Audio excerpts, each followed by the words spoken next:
Baraza la Taifa la Hifadhi na Usimamizi wa Mazingira NEMC limezindua zoezi pamoja na elimu ya upandaji wa miti kwa watoto wadogo. Zoezi hilo limefanyika katika shule ya Education Plus iliyoko Tegeta jijini Dar es Salaam kwa kupanda miti zaidi ya 200. Lakini akizindua zoezi hilo kwa niaba ya Baraza la Taifa la Hifadhi na Usimamizi wa Mazingira NEMC, meneja wa baraza hilo kanda ya Mashariki Kaskazini, Madam Glory Komba, amesema serikali inahimiza utunzaji wa mazingira ikiwemo matumizi bora ya nishati safi ya kupikia. Naitwa Glory Kombe, ni meneja wa NEMC kanda ya Mashariki Kaskazini. Tuko hapa katika shule ya Education Plus siku ya leo, tukishirikiana na Mtoka Charles Foundation kwa ajili ya kupanda miti, tukishirikiana na watoto wa shule hii. Tunajua umuhimu wa upandaji wa miti, na Rais wa Jamhuri ya Muungano wa Tanzania Mheshimiwa Dr. Samia Suluhu Hassan amekuwa anasisitiza sana suala la utunzaji wa mazingira kwa kupanda miti na kutumia nishati safi pia katika kupikia. Na katika shule hii tumeona kwamba kuna miti mingi ambayo tayari watoto wamekwisha kupanda, miti ya kivuli na miti ya matunda. Lakini pia siku ya leo wameendelea kupanda miti katika mazingira haya, katika maeneo yao. Ipo miti ambayo itapandwa leo, imeletwa miti 800, lakini baadhi ya miti itapandwa hapa, lakini pia wazazi watachukua baadhi ya miti na kwenda kupanda katika mazingira ya nyumbani.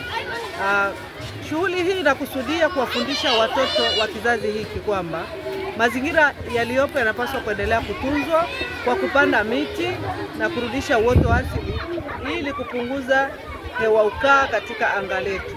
Lakini pia shule hii kuna jambo ambalo limenifurahisha hapa. Shule hii tayari wanatumia nishati safi ya kupikia, wana majiko ya gesi ambayo wanatumia kupikia.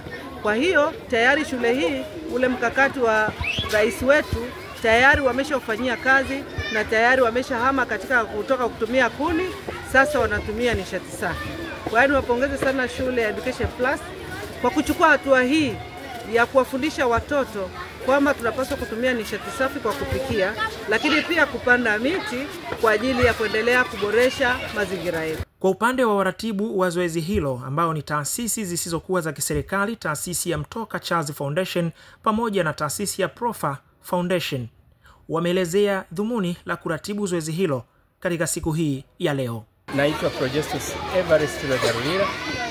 Kwa leo najitambulisha kama muasisi wa Mtoka Charles Foundation. Mimi niko Temeke Manispaa, lakini kwa upande wa huku nashirikiana na Mtoka Charles Foundation katika kuandaa vitabu vya watoto. Na katika kuandaa vitabu vya watoto, sisi kama Mtoka Charles Foundation tunaangalia kizazi hiki tukifundishe nini juu ya mazingira. Tumeandaa vitabu vya mambo ya wanyama, tumeandaa vitabu vya mazingira. Sasa leo tulitaka waone practically, sio tu kusoma theory, lakini watoto wanataka waguse. Kwa hiyo tukaona kwamba tupande nao miti, waone kwamba sio tu kuvisoma kwenye magazeti au kwenye vitabu, lakini wanaweza wenyewe wakapanda mti na kauita jina lake na wanashuhudia katika zoezi la upandaji miti. Pia watoto watakuwa wanaiona miti, akipita hapa nasema ule mti niliupanda mimi, kwa sababu wana muda mwingi wa kuishi. Kwa hiyo ndio maana tunahimiza kwa watoto wadogo, sababu watoto walioko primary leo hii miaka 10 ijayo ndio watakuwa na purchasing power, watakuwa na uwezo wa kushika pesa, ndio watafanya maamuzi, ndio watakuwa wamejaa maofisini. Tusipowafundisha sasa hivi practically, tutakuwa na Tanzania yenye watu ambao hawajali mazingira. Kwa ndio maana tunaona kwa msisitizo tufanye practical, kwa sababu watoto wanataka kuona na kugusa, sio kusoma tu.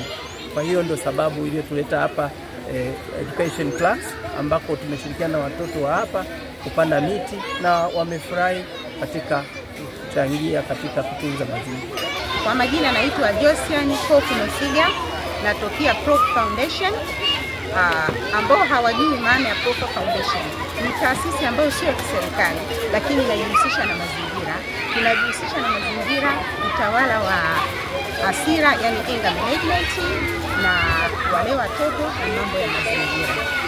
Dhumuni ni hili hapa, tumekuwa tukifanya hizi kwa mara nyingi sana, ni kuwafundisha hichi kizazi cha watoto wadogo jinsi ya kutunza, kulinda, kuhifadhi mazingira yanayotuzunguka kuanzia majumbani kwetu kuja huku mashuleni.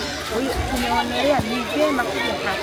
Pia ni agizo la serikali kwamba tufundishe hichi kizazi jinsi ya uhifadhi na utunzaji wa mazingira ambayo yanatuzunguka siku zote. Tukianza na hichi kizazi, ni generation ambayo itakuja kwenda mbele na kuwa ambayo itakuwa imejikita sana katika upandaji wa miti, kuhifadhi, watafanya vizuri sana kuliko sisi kizazi. Lakini kwa upande wa walimu na wanafunzi wa shule hiyo ya Education Plus, wao wameeleza kufurahishwa na zoezi hilo ambalo limefanyika katika shule yao kwa mara ya kwanza, lakini pia wameelezea ni namna gani hata wao ni wadau wa mazingira na wanayatunza. Shukuru kwa kuwepo hapa. Mimi naitwa Mwalimu Salome Kinabo. Mimi ni mwalimu wa mazingira katika shule ya msingi Education Plus iliyoko Tegeta. Nafurahi kwa Mtoka Foundation kutuletea miti. Hapa karibu tuna kiwanda ambacho ni Wazo Hill, ambapo ndio wana nasari ya kupanda hii miti.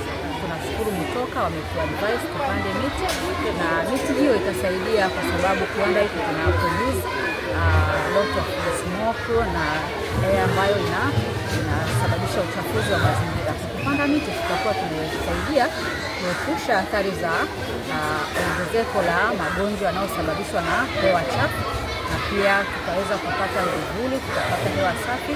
Na pia hapa shuleni tunawahamasisha watoto wawe na tabia ya kupanda miti, kwa sababu wakipanda miti katika mazingira yao wataishi salama, wataepuka magonjwa yanayosababishwa na hewa chafu, na pia watajenga tabia ya kupanda miti katika mazingira yao na kuboresha mazingira ya nchi yetu kwa ujumla. My name is Neno Henry Banda. In front of you are my standard 6 pupils from Education Plus Nursery and Primary School. In front of you, I'm here to say the importance of why should we plant trees in our environment. Our environment is blessed with many artificial things, natural things like trees. Trees help us in getting food, fresh air, fruits, and can even be used in making furniture like desks for us people who are studying. Trees are more important to living organisms because we get air in breathing, example oxygen, and also trees need carbon dioxide from us. That's why we should plant trees at our schools, homes, hospitals to help other human beings to survive and other animals too. Hi, my name is Ivana Devimhina. I'm the head girl of Education Plus Nursery and Primary School. I'd like to talk about the advantages of planting trees now and for the future generation. If we're going to plant trees, the land is going to be very fertile for cultivation, in which we're going to get crops for the future use, and you can also put surplus, so for the future generation can eat proper food, and then animals will be getting their habitats, which is actually safe, more than giving them artificial habitats, which is not good for their health sometimes. So I would also like to thank the Mtoka Charles Foundation for this book, and thank you for bringing the plants in our school so we can have a healthy life.